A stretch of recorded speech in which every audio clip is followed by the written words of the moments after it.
Hey everyone, welcome to another repair video. Today we're going to be working on this Xbox One X which has been sent in, and this console has been sent in because it's got a flickering display and it also has glitches on the screen when you first turn it on and very randomly as well.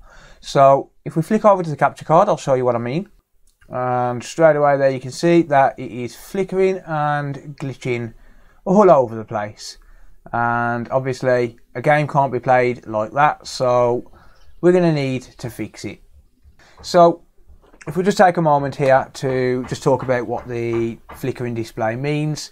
Generally the flickering display is caused by the Hdmi Retimer IC, and the part number for that is TDP158. It's a chip that can be commonly bought from most places, including all of the major distributors such as DigiKey and RS Components. I think RS Components has got it, but you can also buy them fairly cheaply on AliExpress as well. And the cost around about, I think it's about £4, something like that, around about $5 for one single chip. So not a bad price at all. And basically the TDP158 is responsible for taking the audio and video signals, processing them, working its magic, and then sending them out to the HDMI. Now when we get a fault with that chip, we can get several problems. One of those problems on the Xbox One X particularly, or mainly, is no power. So sometimes it can just not turn on at all. Another problem is completely no display whatsoever. And another problem is a glitching display. Now if it's not the Hdmi Retimer IC, there's two other things that it could be. It could also be the Esd Protection Ic, and the display's actually just gone off for about 30 seconds then. But it could also be the Esd Protection Ic. In that case, you cannot buy the Esd Protection Ic. I'll show you where it is on the motherboard. But you can't buy that Esd Protection Ic for the Xbox One X, or at least not to what I know of. If anyone does know where to buy it for the Xbox One X, please let me know. But you can't buy it for the Xbox One X as far as I'm aware. You can for the Xbox One S, but not for the X. But if it's not that chip, then it is very likely the APU. Now in this case, the console appears to work fine. If we just flick back over to the capture card here, you'll see that it does appear to be working absolutely fine. Actually no, my display's crashed for some reason, and display keeps going off and it won't let me access it on the capture card. Never mind. Okay, well never mind. The console appears to be working fine apart from the display, so I'm going to say it's not going to be the APU, or at least it shouldn't be. So what I'm going to do is I'm going to turn it off now, and I'm going to try and shut it down if I can. If I can ever see the screen, it keeps flickering more and more. There we go. Okay, so once I've turned it off, then I'm going to take it apart. I'm going to take the motherboard out of the chassis and basically just replace the Retimer IC. There's no real diagnosis that you can do with the Retimer IC, such as testing capacitors and resistors around the IC itself. So generally it's best to just replace the chip.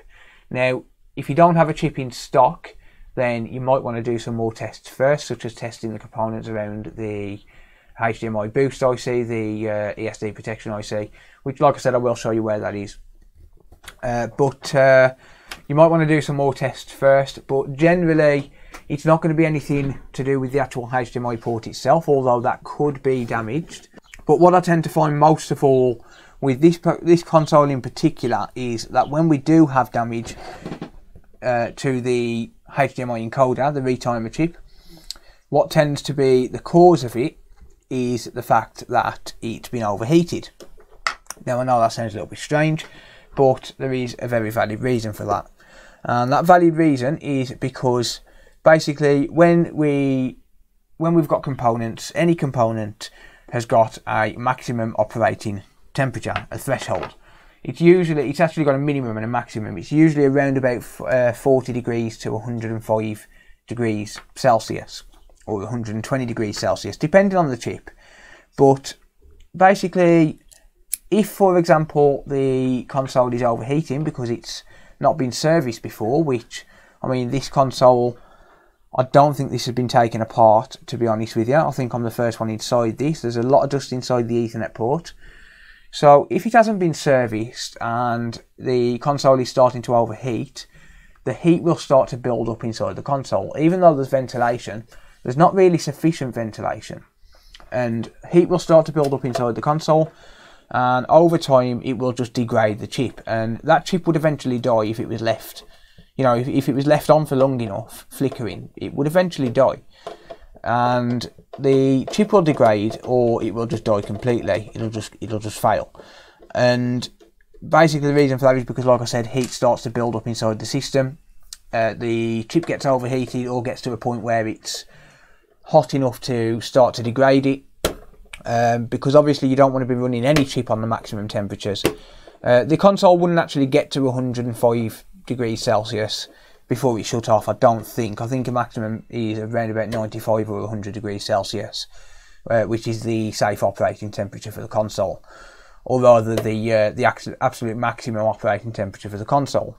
So the console itself wouldn't get to that point, or at least it shouldn't, or not for a long period of time, but the problem is, over time, the chip degrades. And like I said, it causes the chip to degrade, and it causes it to eventually fail. I genuinely don't think this has been opened before. It's very dusty by the look of it, and I think that is going to be the root cause of this particular issue. So what I'm going to do is I'm just going to take all of these screws out. I'm going to remove the motherboard from the chassis, and I'm just going to replace the retimer chip, and then I'm going to plug it back in and test it, because I don't think it's going to be the Boost IC, because most of the time with the Boost IC we don't get any signal whatsoever, or we won't get any 4K output. It doesn't generally cause a flickering display, although it could potentially cause a flickering display, but I don't think I've ever had it where it has been that. I think the only actual causes I've had are the APU and the retimer chip itself. So I don't think it's ever going to be the Boost IC. That does tend to go when we get a lightning strike down the HDMI circuit, or through the TV, and that passes through to the HDMI circuit, because TVs are terribly designed, and so is the HDMI circuit for that particular reason. But basically, like I said, we can't buy that chip anyway, so if that chip did die, we would have to take one from a donor board, and we would have to re-ball it. We would have to take it off the board, take the solder balls off, and replace the solder balls underneath the chip.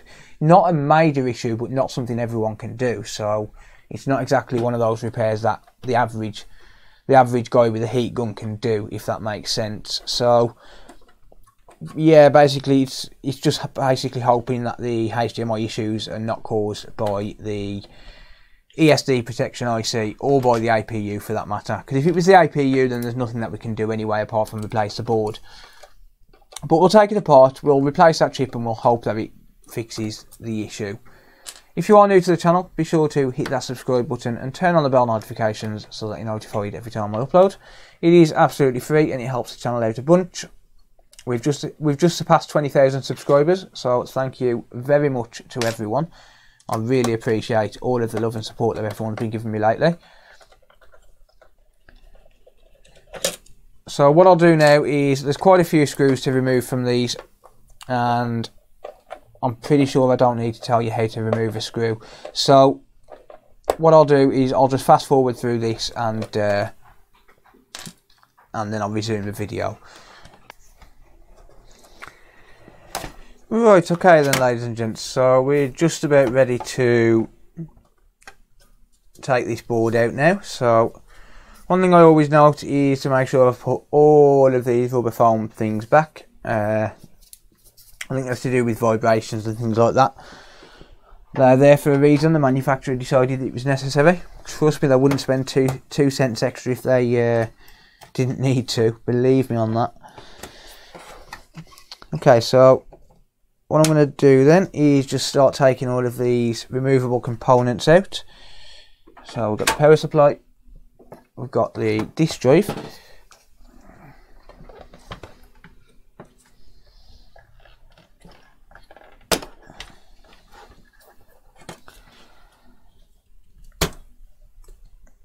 there we go, and we've got the hard drive.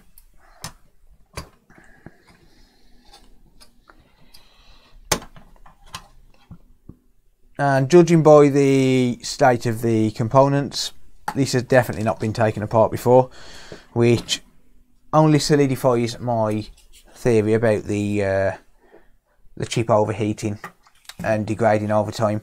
So yeah, that kind of confirms it for me there.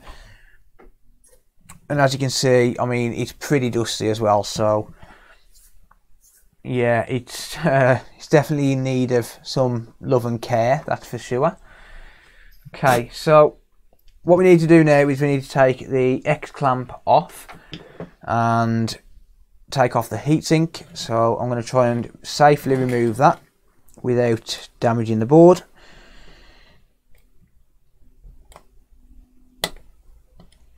I do have an X clamp removal tool somewhere, and I seem to have misplaced it.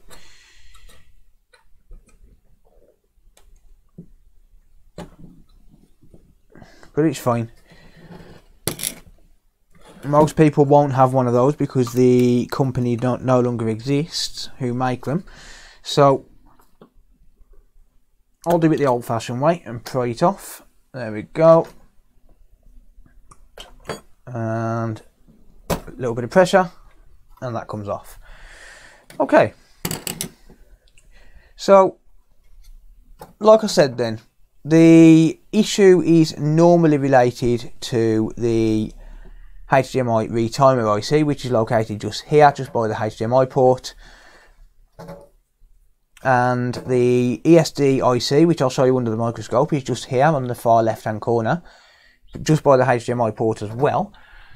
I will show you that under the microscope so you can see it nice and clearly, but first I want to get this old thermal paste off. That is very, very hard. Definitely in need of a service.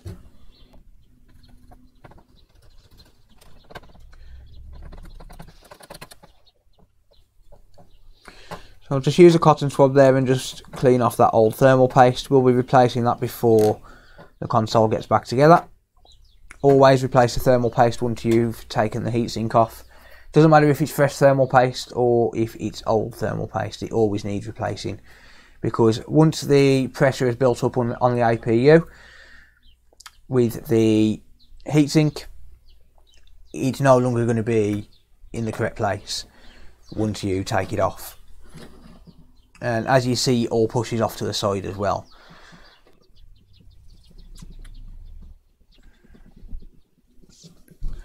So I'll just clean up the APU as well, just a little bit, just to save me doing it later. I do still need to give it a brush down as well. Sorry, not the APU, the heatsink. I do need to give it a brush down as well with a paintbrush or something, but I'll do that later on. First of all, I want to get this Hdmi Encoder Ic replaced. So let's pop under the microscope. Let's take a look on this side of the board, and I'll see what we can do about getting it replaced. So this here is the Hdmi Encoder Ic, and if we move just up the top left a little bit, you'll see that we've got the HDMI port just here. So this is the HDMI output port, so the one closest to the edge of the board, the one that you plug the HDMI into, and if you follow the traces along, it goes to this chip here. And like I said, this chip here is the TDP158, a little bit hard to get focused there. But this is the TDP158, it's the 4K HDMI retimer for the Xbox One, or Xbox One X rather. And just off to the left here, we've got a little square IC here. And this is the Hdmi Boost Ic U2, the Esd Protection Ic. And this is the common failure point where, like I said, when we get thunder and when we get a lightning strike down the TV and through the HDMI circuit. But like I said, this can't be bought as far as I'm aware, or at least that information to my knowledge is accurate at the time of filming. But like I said, we can't buy this chip, and we are out of luck if this chip dies unless we've got a donor board. I'm lucky enough to have a couple lying around in case I ever need them, but most people wouldn't be. So moving back over to here, then we've got the Hdmi Encoder Ic, and this is most likely going to be responsible for the flickering display. We can do some tests on this and just see if we've got any shorts in this general area. So what we can do is just pop the multimeter on, and we can pop it into continuity mode. So that's the mode that's going to beep. when we complete the circuit, and that's going to tell us if we've got a continuous path from ground to the capacitors around the encoder. So we're just going to randomly check these components, starting with that cap there, which is good. This cap here is good, although fairly low at 100 ohms. I'm not sure if that's actually normal or not. And any one of these caps here, they're all on the same trace. This cap, and any one of these three here. Nope, no signs of a short, but we're going to change the chip anyway because that's 99% sure going to be the problem. So I'll change the chip anyway, regardless.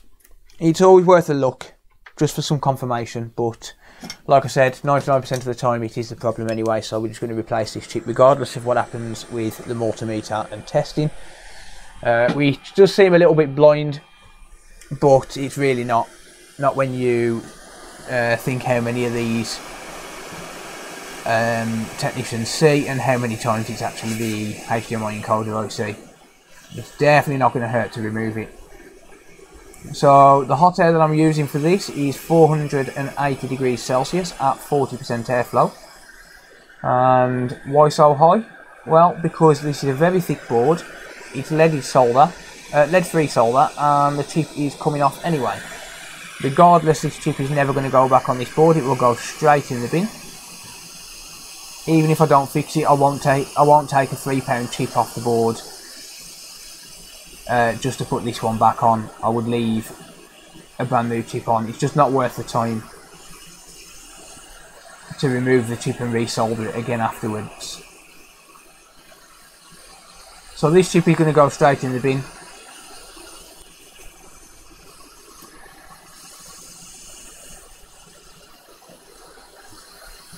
And there we go, chip is removed. And what I'm going to do now is I'm going to grab a fresh chip. I'm not going to worry about replacing the solder that's on there because there is absolutely nothing wrong with the solder. So I won't worry about replacing that. I only ever replace the solder if I've got to take the chip off a second time, or if I mess up the install in some way, shape or form.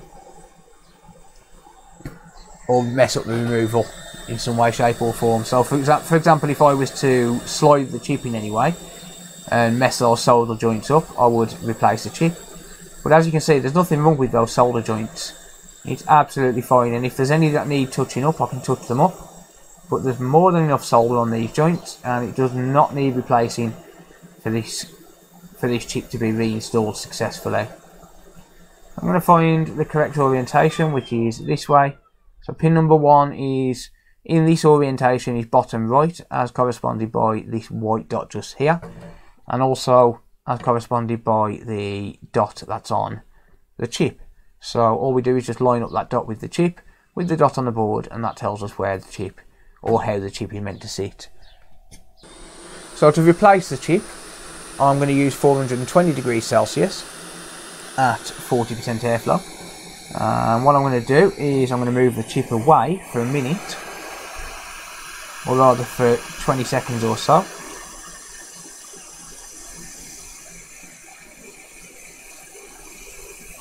I'm going to heat up the area.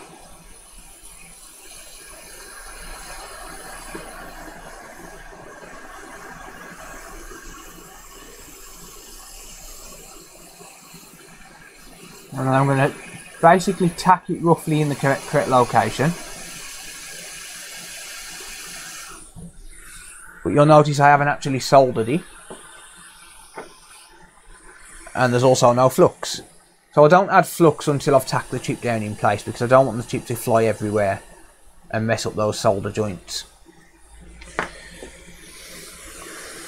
And also, if it floats around everywhere, it's a potential for it to knock components and cause extra work. So I add some flux afterwards. That's just my own personal method.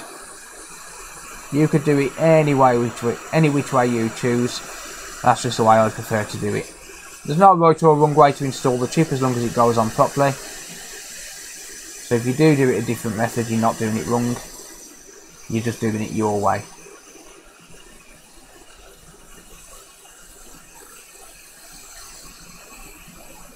Okay, so this solder is going to start to melt in a second.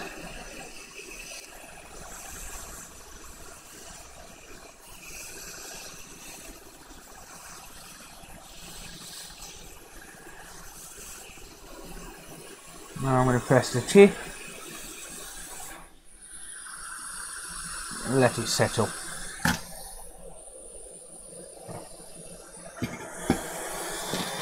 Okay.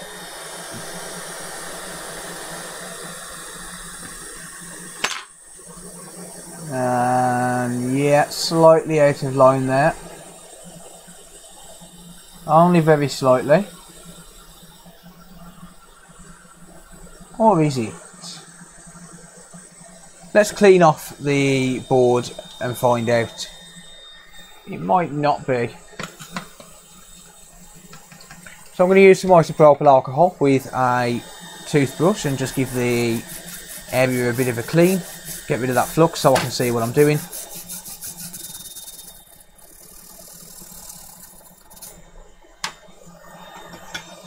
And let's dry it off with a little bit of warm air.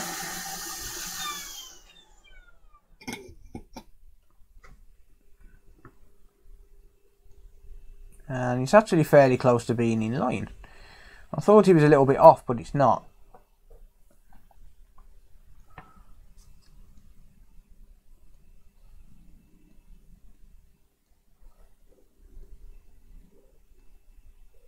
And that seems absolutely fine to me.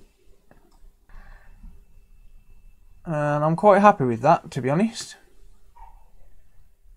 It seems to be in line on all four sides. So what I'm going to do now is I'm just going to pop all the chassis back together and give it a test. So let's add some fresh thermal paste. Actually no, let's not add some fresh thermal paste. Let's clean the board off with a paintbrush first. Get rid of that dust. Almost forgot. I don't want dust going all over the thermal paste. So let's just brush it down. All I do is just brush it with a normal paintbrush. I've used this paintbrush for over a year now. And it's still fine. More than good enough to use for cleaning consoles. So I'm just brushing this down. I don't want it going on over the desk, so I'm hanging it over the edge. There we go. Okay, so the board's nice and dust free. So I'm going to add a nice layer of thermal paste. And the Xbox One X is one console that I do tend to spread the thermal paste out. I don't generally recommend it. I don't generally say you need to spread the thermal paste out because the APU does that. But this APU is a lot wider, or rather the die on the APU is a lot wider than on, for example, a PS4 or an Xbox One X even. So the Xbox One S, getting confused there. And I don't want to add too much thermal paste to a point where it's going to all spill over. I'll be working on another console after this, and whatever excess thermal paste is on here, I can use on the next one.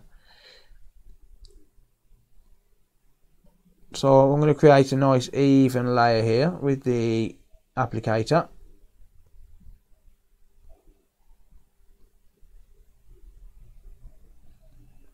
And then whatever's there, I can use again because it's fresh. And as long as I use it today, it should be fine. So what I'm going to do is I'm going to clean off all of the components, like the heatsink and things like that. Give them all a brush down, get rid of any dust that's inside the heatsink and things, and then I'll get it back together. Just enough to test it. So I'm flipping this upside down because this is how it sits in the chassis. And by doing it this way, it means that I can, it means that I can plug the HDMI cable in without twisting it. So I would much rather do that. So if I turned it if I left it the other way, I would have had to take my HDMI cable and twist it that way. Whereas as you can see, it springs back pretty much that way automatically because of how many times I've turned it that way. So let's plug in the HDMI cable and the power cable. I'm going to give the front board a bit of a brush down, and the Wi-Fi board as well. And this way I can give it a full test. I've already tested all of the buttons on the front of the console. Obviously I had it turned on when I started the video. So I can do the full test now. And right, well that might not be installed properly then. See, this is the problem. This is why you don't put it back together. Right, I'm going to need to reflow that chip. Okay, so what I'll do then is I'll use the micro pencil, and I'm just going to pop some leaded solder onto the solder joints, and then I'm going to give it a reflow.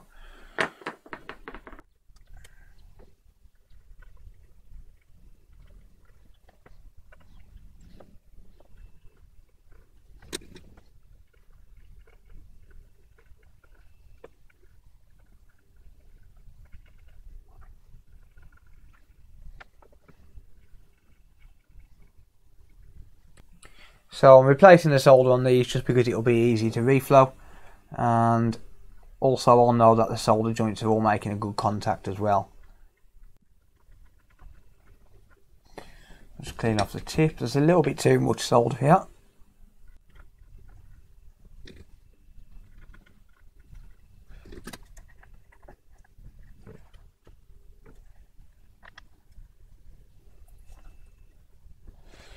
Okay, so let's give it a reflow then. The same deal as before, 440 degrees Celsius at 20% airflow. 40% airflow, sorry. I will pick my brain up for the next video.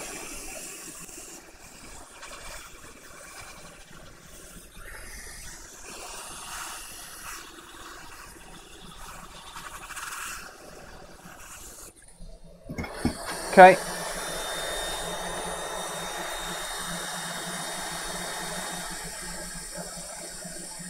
Just add a little bit more flux there.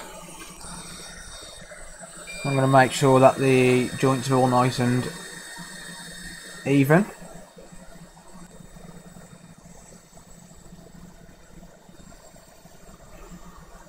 There we go. Okay, so let's give this a clean then. So I'm going to clean it with some isopropyl alcohol and a toothbrush.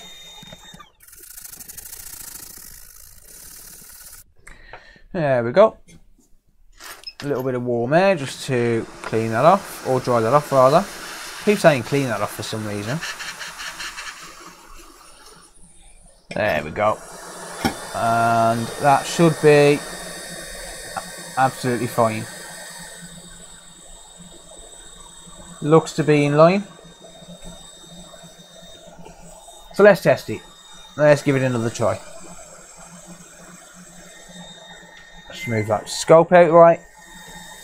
And what I'm going to do, rather than messing around with the heatsink again, I don't want to keep taking that off. There's a risk of damage every time I do it. So I'm going to turn this on for a brief second without the heatsink clamped down. I'm not going to leave the heatsink off, I'm just not going to clamp it down. So I'll just leave it like that. Just pop a little something underneath.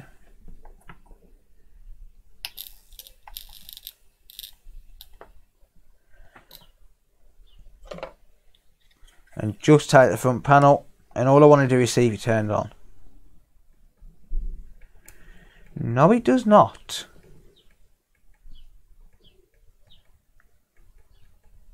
Could have a defective chip. And I think that might be the case. So I'm going to take that chip off and I'm going to replace it.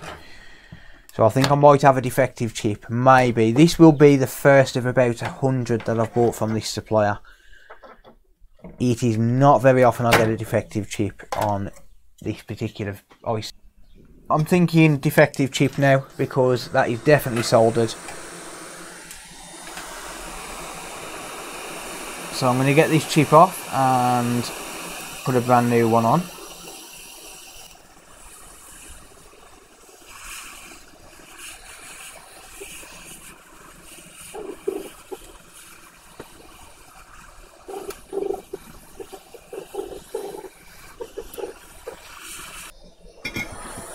I am definitely thinking that we've got a defective chip, just given the fact that I've reflowed that chip and it still didn't work, and I don't think it's going to be incorrectly installed.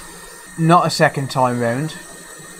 I have had it a few times where I've installed the chip incorrectly, but I've never had it where I've installed it incorrectly and then reflowed it and it still didn't work. Right, because I'm using the micro pencil, I'm going to need a little bit of heat assistance. Just for the ground pad there.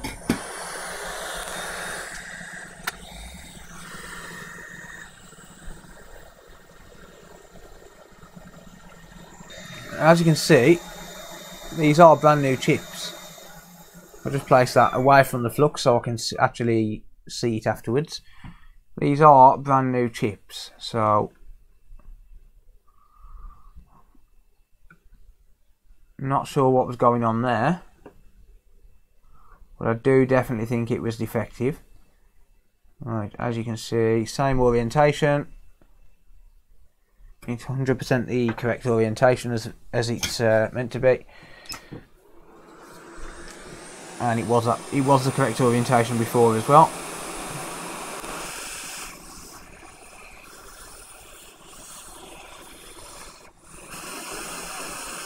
Okay, I'm just going to squeeze out the excess solder there.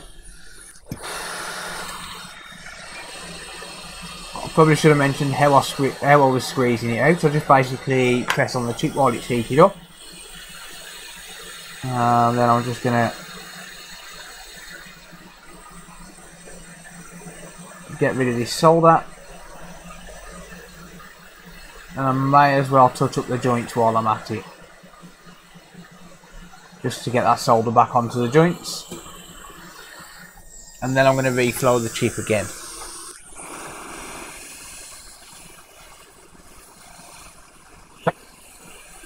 So you see when I'm nudging that chip, it's pushing itself back into place. So I'm going to press down on the chip again, but you see when I push on the chip, it pushes down into place. That's how I know the chip is in the correct location. And then I'm going to do the same again, just run across these joints. Just make sure we've got some nice joints here.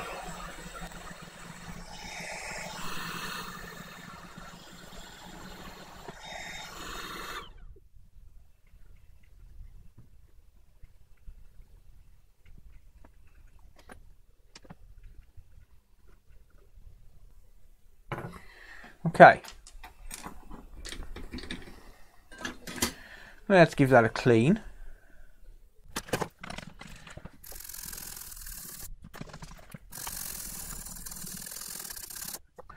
Let's dry it off with some warm air. Just get rid of that excess IPA there, and then just give it an inspection. Perfect. 100% perfect.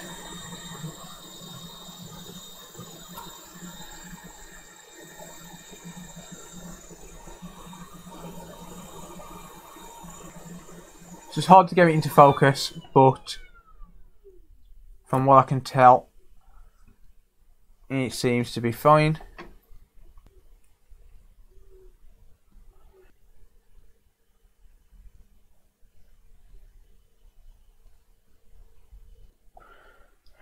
And I'm happy that that's installed absolutely fine. So let's give it a try and hope that it works. Not sure why I'm doing that. I don't really need that, just to see if it turns on.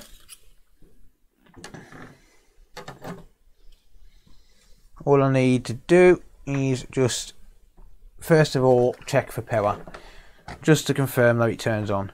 It should be fine. A bit strange though.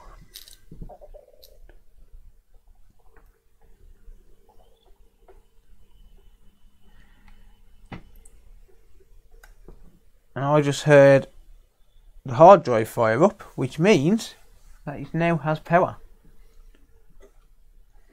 Some of these consoles are left to always on, and for that reason it basically fires the hard drive straight up to allow for quicker access.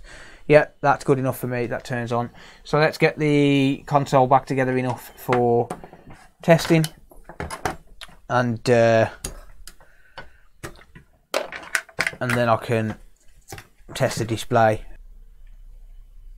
And what?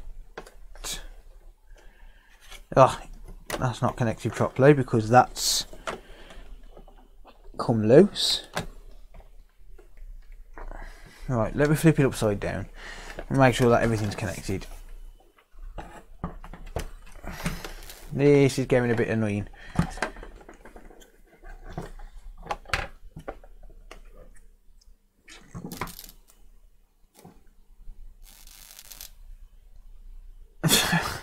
It's not the chip, it's my cable. Oh my god, my cable's finally giving in. Well, that's dangerous now. I'm going to go and get another cable. Okay, bear with me. I am a fool. Well, I'm not, because you kind of don't expect it, but this is why you should always keep spare cables. Don't throw them away. Don't throw these things away. Right, so what I'm going to do, I'm going to take safety precautions, and I'm going to give you the same advice. Unplug it from the wall first before you try and unplug it from here, because there's a chance of an electric shock. So that's unplugged from the wall, or from the wall socket rather, and then I'm going to unplug it there, and then I'm going to remove it. So as you can see here, it's started to break away and the cable's just gone, but I'm not going to throw this away. Why? Because it's got a perfectly good plug on the other end, and I'm going to save this cable because I do not like waste. So all I'll do with this is I'll chop the end off that, and then I'll keep this cable and I'll put this onto something that needs it. If I for example pick a TV up on the scrap that's got no cable on it, which I do. If I drive past the TV in the street and it hasn't got a broken screen, I'll pick it up. So if for example I come across a TV or something that's got no cable, I can put this cable on it and then I can try and fix it. So I always keep these cables whenever I break one of these, because I do go through these every 3 or 4 months or so, but I always keep this end. I'll just shove them in a cupboard and just leave them there, and I'll need it eventually. One day I will be hunting around for something with a plug on the end of it, wishing that I didn't throw it away, so I don't throw them away. But this is why we should always check the cables, because I've just sat there and replaced another chip for no reason whatsoever, and I can't put that chip back on there because I've heated it up too many times. I don't trust it, so I wouldn't be putting that chip back on anyway now. And there you go. Never mind. Never mind. It is what it is. So let's test it and see if we get the same issue now. So I'm going to switch to the capture card. And okay, so capture card's playing up. The capture card is playing up. So I'm not sure what's going on, but the capture card doesn't seem to want to work with this new retimer, but it's working on a 4K television absolutely fine. So sorry about that, but I just can't show you on the capture card now. I've been having a few issues with this Elgato lately, and I might have to send it back under warranty, to be honest. Now the problem is actually getting it to show properly. So sadly this is going to have to do for testing for you guys as well. I'm not sure why, but it's just not showing up. We have audio.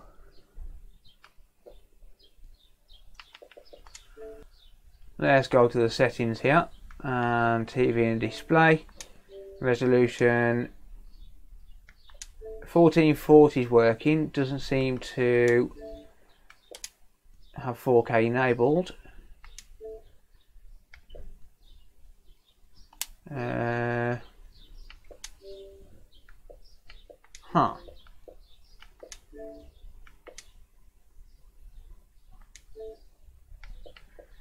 Come on, stop being silly. 4K will work.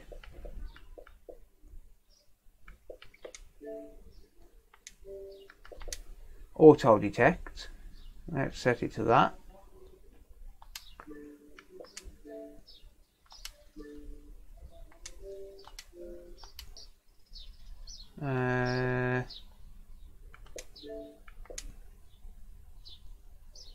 There we go. So it was set to the wrong setting. That was probably someone messing around trying to get it to work, but yeah, that seems to be fine. So let me just try and set autofocus here. Don't think that's going to work, but never mind. Let's test HDR10, and that seems to work absolutely fine. So let's go 4K UHD. There we go, beautiful, absolutely beautiful. No flickering on the screen now at all, and it all seems to be working absolutely perfectly. So that's pretty much it. That's pretty much good to go. I'm happy with that. I am more than happy with that. Alright, so let's just summarise on this then. So this console was sent in because it had a flickering display. And the flickering display was actually caused by the HDMI retimer, which and the flickering display was actually caused by the HDMI retimer, which I expected from the get-go. I thought I'd installed it incorrectly, and I thought that I had a bad chip because of a faulty power cable. Now, the one thing I will say is the Hdmi encoder will cause no power sometimes, especially on this Xbox One X. I think I mentioned it at the start of the video, which is why I thought that was a faulty display, because the cable was working. It must have literally just broken. It must have literally just broken. I know the cable was on the way, but it must have just literally broken, and basically, yeah, just bad timing. Real bad timing for that cable to break. But that's Murphy's Law. You know, it's that's just what happens. So never mind. But yeah, by replacing that HDMI encoder IC, this display works absolutely perfectly again. It's working in 4K, HDR10. Everything works beautifully. You will notice that there was a crack in my screen. The reason for that is because I bought it like that, just to be able to test things like HDR10 and 4K. I paid £40 for the TV. I've repurposed it as a test TV. It works perfect for what I need it for. So yeah, I'm more than happy with it. It works absolutely beautifully. And I'm not going to watch TV on it or even game on it. So it does what I need it to do, and I don't have to spend £400 or £500 on a TV. But that's going to be it for this video. If you like what you see, be sure to hit that subscribe button and turn on the bell notification so that you're notified every time that I upload. As always, let me know what you think down in the comments down below, and if you do have any comments or questions, feel free to ask and I will do my best to answer them. If you do want to support the channel, if you do enjoy what I do, you can do that by heading over to Patreon and becoming a Patreon supporter, or you can become a channel member by clicking on the join button down below. The dogs are barking, incredible timing as always, but and they're not my dogs as well. It's really annoying, so I can't even tell them to shut up. Yeah, but if you do want to support the channel, you can become a Patreon member, or you can join using the join button down below. It does help out the channel a bunch, and channel members get early access to all of my videos. But that's going to be it for this one, guys. Thank you very much for watching, and until next time, I'll see you later. Bye for now.